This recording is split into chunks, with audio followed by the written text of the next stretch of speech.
ایک دفعہ کا ذکر ہے کہ ایک بادشاہ کے دل میں یہ خیال آیا کہ کتنا اچھا ہوگا اگر مجھے یہ 3 باتیں معلوم ہو جائے۔ نمبر 1، صحیح کام کرنے کا صحیح وقت کیا ہے۔ نمبر 2، وہ کون لوگ ہیں جن کی مجھے سخت ضرورت ہے۔ نمبر 3، وہ کون سے معاملات ہیں جن پر فوری توجہ دینی چاہیے۔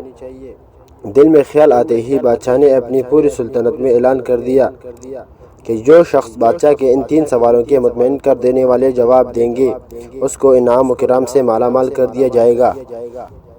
سلطنت کے بڑے بڑے عالم، فاضل، شاعر و ادیب، فلسفی اور ذہین و عقل مند لوگ بادشاہ کی خدمت میں اپنے اپنے جواب لے کر حاضر ہوئے، لیکن کوئی بھی شخص بادشاہ کو اپنے جوابات سے مطمئن نہ کر سکا۔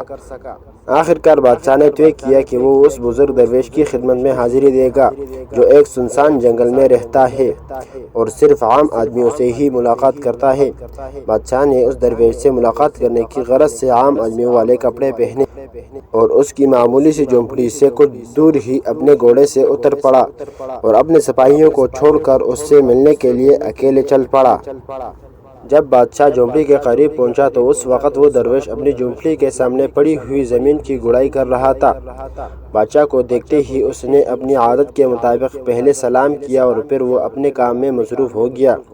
بادشاہ نے درویش کی خدمت میں بڑے ادب سے عرض کیا، اے بزرگ درویش، میں آپ کے پاس اپنے 3 سوالوں کے جواب لینے آیا ہوں۔ نمبر 1، صحیح کام کرنے کا صحیح وقت کیا ہے۔ نمبر 2، وہ کون لوگ ہیں جن کی مجھے بہت ضرورت ہے اور وہ کون سی ملاقات ہے جن پر فوری توجہ دینی چاہیے۔ درویش نے بادشاہ کے تینوں سوال بہت غور سے سنے لیکن کوئی جواب نہیں دیا، بلکہ پھر زمین گھولنا شروع کر دیا۔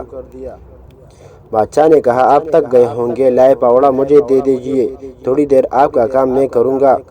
درویش نے پاوڑا بادشاہ کو دیا اور خود زمین پر بیٹھ گیا۔ جب بادشاہ 2 کیاریاں گھونٹ چکا تو اس نے پھر اپنے سوال دہرائے، لیکن درویش نے پھر بھی کوئی جواب نہیں دیا، بلکہ وہ اٹھ کھڑا ہوا اور بادشاہ سے پاوڑا لینے کے لیے اپنے ہاتھ بڑھاتے ہوئے صرف اتنا کہا، اب تم دم بھر آرام کرو اور مجھے تھوڑا کام کرنے دو۔ لیکن بادشاہ نے درویش کو پاوڑا نہیں دیا اور زمین کی گڑائی کرتا رہا۔ اس طرح وقت گزرتا گیا، دھیرے دھیرے شام ہو گئی۔ بادشاہ نے زمین پر آخری پاوڑا مارتے ہوئے کہا، بزرگ درویش، میں آپ کے پاس اپنے 3 سوالوں کے جواب لینے آیا تھا، اگر آپ میرے سوالوں کے جواب نہیں دے سکتے تو کہہ دیجئے تاکہ میں اپنے گھر لوٹ جاؤں گا۔ بزرگ نے جواب دینے کی بجائے پیچھے مڑ کر دیکھا اور بولے، دیکھو کوئی آدمی ادھر ہی بھاگا ہوا آ رہا ہے۔ بادشاہ نے پیچھے مڑ کر دیکھا، ایک آدمی جنگل سے جھونپڑی کی طرف بھاگا آ رہا ہے۔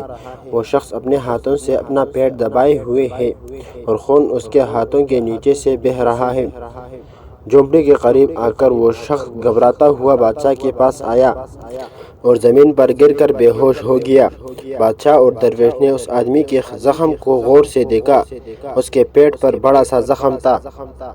بادشاہ نے جہاں تک ہو سکا اس کے زخم کو اچھی طرح صاف کیا اور اس پر اپنے رومال اور درویش کے انگوچھے سے پٹی باندھی۔ بڑی مشکل سے اس کا خون بہنا بند ہوا۔ اب سورج ڈوب چکا تھا، ٹھنڈک بھی بڑھ چکی تھی، اس لیے بادشاہ نے درویش کی مدد سے زخمی کو جھونپڑی کے اندر پہنچا دیا اور اس کو چارپائی پر لٹا دیا۔ کچھ دیر کے بعد وہ زخمی شخص سو گیا۔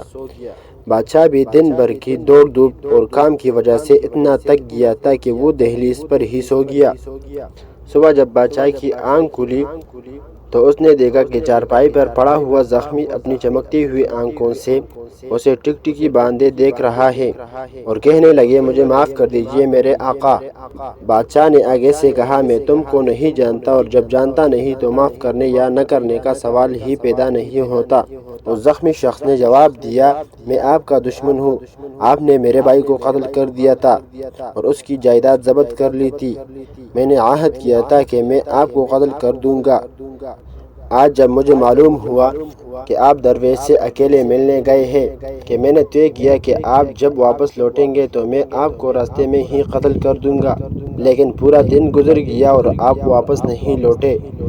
تو میں آپ کا پتہ لگانے کے لیے اپنے ٹھکانے سے باہر آیا۔ جلد ہی آپ کے محافظ سپاہیوں سے میری مٹ بھیڑ ہو گئی۔ انہوں نے مجھے پہچان لیا اور مجھے زخمی کر دیا۔ میں ان سے بچ کر بھاگ نکلا، لیکن اگر آپ میرے زخموں پر پٹی نہ باندھتے تو میں زیادہ خون نکل جانے کی وجہ سے مر جاتا۔ میں نے آپ کو قتل کرنا چاہا، لیکن آپ نے میری جان بچا لی۔ اب اگر میں زندہ رہا تو ساری عمر غلام بن کر آپ کی خدمت کرتا رہوں گا، مجھے معاف کر دیجئے۔ بادشاہ دشمن سے اتنی آسانی سے صلح کر کے اور اسے دوست بنا کر بہت خوش ہوا۔ بادشاہ نے اس کو معاف ہی نہیں کیا بلکہ اس سے یہ بھی کہا، میں اپنے خادموں اور شاہی طبیب کو تمہاری دیکھ بھال اور علاج کے لیے بھیج دوں گا اور تمہاری جائیداد بھی واپس کر دوں گا۔ زخمی آدمی سے رخصت ہو کر بادشاہ جھونپڑے سے باہر آیا اور درویش کو ادھر ادھر دیکھنے لگا، کیونکہ جانے سے پہلے وہ ایک بار اپنے سوالوں کے جواب حاصل کرنے کی کوشش کرنا چاہتا تھا۔ درویش باہر اپنے گھٹنوں پر جھکا ہوا ان کیاریوں میں بوائی کر رہا تھا جو ایک روز پہلے گوڑی اور بنائی گئی تھی۔ بادشاہ درویش کے پاس پہنچا اور بولا، میں آخری بار اپنے سوالوں کے جواب کی درخواست کرتا ہوں۔ درویش نے کہا، تم جواب پا چکے ہو، لیکن شاید تمہاری سمجھ میں نہیں آیا۔ خیر، میں تفصیل سے بتاتا ہوں۔ اگر تم نے کل میری بزرگی پر ترس کھا کر ان کیاریوں کو میرے لیے گھوڑا نہ ہوتا اور اپنے راستے چلے گئے ہوتے تو وہ آدمی تم پر حملہ کر دیتا، اس لیے وہ وقت بہت اہم تھا جب تم کیاریاں گول رہے تھے۔ میں بہت اہم آدمی تھا اور میرے ساتھ نیکی کرنا سب سے اہم کام تھا، اور جب وہ آدمی بھاگ کر ہم لوگوں کے پاس آیا تو وہ بڑا اہم وقت تھا کیونکہ تم اس کی دیکھ بھال کر رہے تھے۔ اگر تم اس کے زخموں پر پٹی نہ باندھ دیتے تو وہ تم سے صلح کیے بغیر مر جاتا، اس لیے وہ اہم آدمی تھا، اور جو کچھ تم نے اس کے ساتھ کیا وہ بہت اہم کام تھا۔ اس لیے یاد رکھو کہ ایک ہی وقت بہت اہم ہے، اور وہ ہے اب، یعنی موجودہ وقت، اس لیے کہ یہی وہ وقت ہے جب ہمیں کوئی موقع اور کوئی طاقت حاصل رہتی ہے۔ اور دوسری بات، سب سے اہم آدمی وہ ہے جس کے ساتھ تم ہو، اس لیے کہ کسی کو نہیں معلوم کہ پھر کبھی اس سے معاملہ پڑے گا یا نہیں۔ اور تیسری بات، سب سے اہم کام یہ ہے کہ اس کے ساتھ نیکی کی جائے، کیونکہ انسان کو اسی مقصد سے یہ زندگی عطا ہوئی ہے۔